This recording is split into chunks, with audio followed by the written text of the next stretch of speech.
स्नातकोत्तरार्ध के संस्कृत के विद्यार्थियों के द्वितीय प्रश्न पत्र में आज हम काव्य प्रकाश के द्वितीय उल्लास में शब्द शक्तियों के सामान्य परिचय के पश्चात तात्पर्य वृत्ति एवं शब्द शक्तियों के लक्षण के बारे में देखेंगे। मैं डॉक्टर प्रमोद कुमार वैष्णव सह आचार्य संस्कृत श्री गोविंद गुरु राजकीय महाविद्यालय बांसवाड़ा इनकी प्रश्नोत्तर शैली में व्याख्या प्रस्तुत कर रहा हूँ।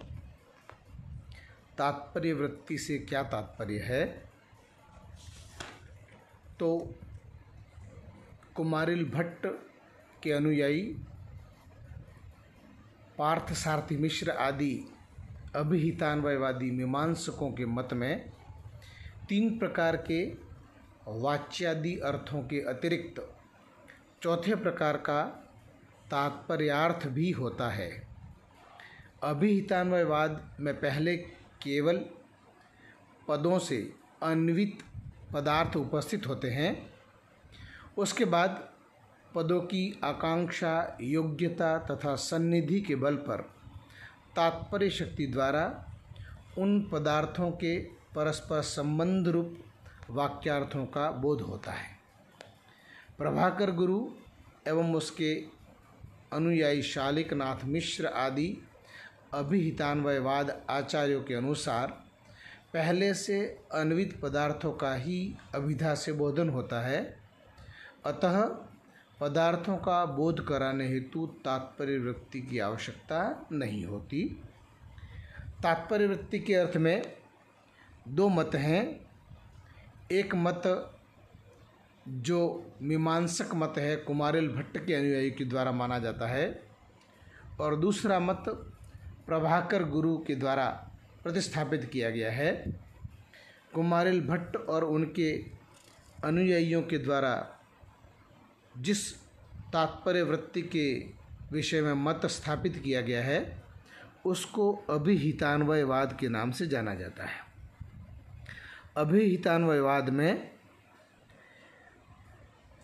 पदार्थ जो हैं वे अभिधा शक्ति के द्वारा बोधित होते हैं और बाद में वक्ता के तात्पर्य के अनुसार उसका परस्पर अन्वय या संबंध होता है, जिससे वाक्यार्थ की प्रतीति होती है। यह अभिहितान्वयवाद के नाम से जाना जाता है। इस मत के अनुसार पदार्थों का परस्पर संबंध पदों से नहीं अपितु वक्ता के तात्पर्य के अनुसार होता है, इसीलिए इसको तात्पर्यार्थ के नाम से जाना जाता है और उसके बोधक शब्द शक्ति को तात्पर्य व्याख्या शक्ति के नाम से जाना जाता है। यह अभिहितान्वयवादी आचार्यों का मत है। उसके विपरीत जो प्रभाकर गुरु हैं और उनके शिष्यों के द्वारा अन्विताभिधानवाद का सिद्धांत प्रतिपादित किया गया है, उसके अनुसार पदों से जो पदार्थों की प्रतीति होती है वह संकेत ग्रह के बाद ही होती है और उस संकेत ग्रह का ग्रहण व्यवहार से होता है। उन्होंने बहुत ही सुंदर उदाहरण दिया है इसमें। एक बालक जो है वो अपने पिता के द्वारा दिए जाने वाले आदेशों को देखता है और उसको देख करके और वह उन क्रियाओं को देख करके और फिर उस अनुभूति करता है और अलग अलग वस्तुओं को पहचान लेता है। तो व्यवहार के द्वारा संकेत ग्रह होता है और इसलिए ये जो शब्द हैं वे संकेत ग्रह के द्वारा अर्थयुक्त होते हैं, अतः अभिधा से ही इसका बोध होने लगता है। इसलिए इस सिद्धांत को अन्विताभिधानवाद के नाम से जाना जाता है। जात्यादि जातिरेव वा का क्या अर्थ है?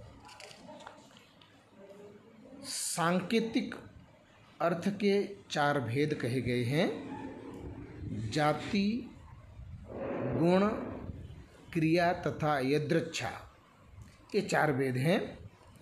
साक्षात सांकेतिक अर्थ की प्रतीति जहाँ होती है वह वाचक शब्द कहलाता है।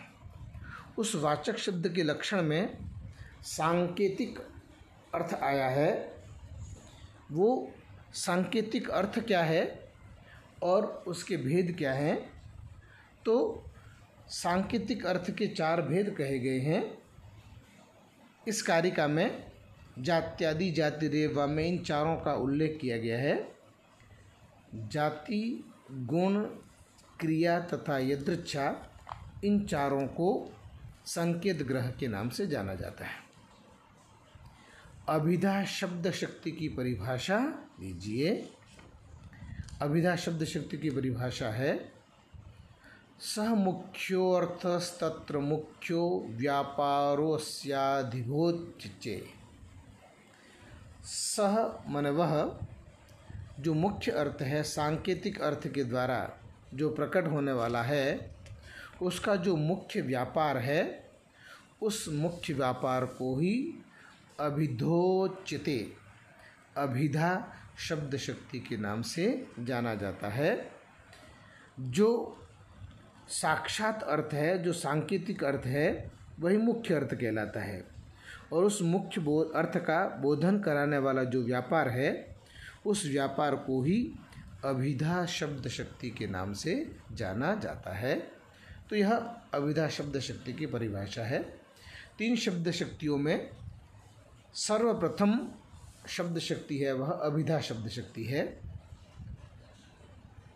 अभिधा शब्द शक्ति में व्यंग्यार्थ शून्य होता है। जो जैसा कहा गया वाक्य उसकी उसी रूप में अर्थ की प्रतीति होती है। वह सांकेतिक अर्थ के द्वारा प्रस्तुत किए जाने वाला जो अर्थ है, उस अर्थ का बोधन अभिधा शब्द शक्ति के द्वारा किया जाता है। दूसरी शब्द शक्ति है लक्षणा शब्द शक्ति।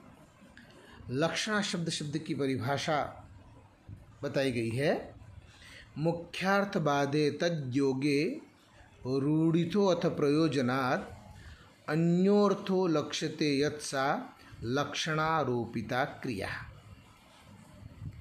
जहाँ मुख्यार्थ का बाद होता है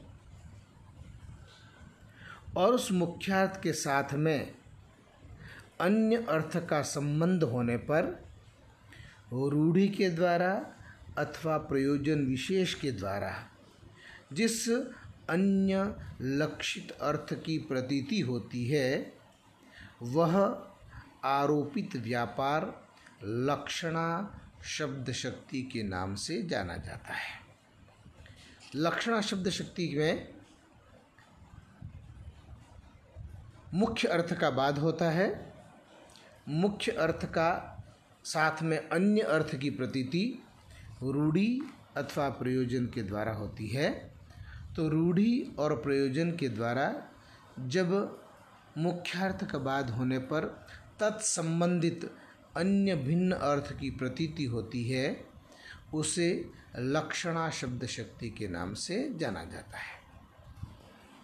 लक्षणा तेन षड्विधा का क्या तात्पर्य है?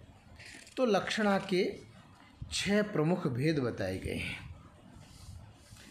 उपादान लक्षणा, लक्षण लक्षणा, शुद्धा और गौणी लक्षणा, सारोपा और साध्यवसाना, ये 6 प्रमुख भेद कहे गए हैं। इसलिए लक्षणा तेन षड्विधा, यह लक्षणा के 6 प्रमुख भेद बताए गए हैं। इसके अतिरिक्त अवान्तर और कई सारे भेद करने पर लक्षणा के अनेकों भेद हो जाते हैं, किंतु आचार्य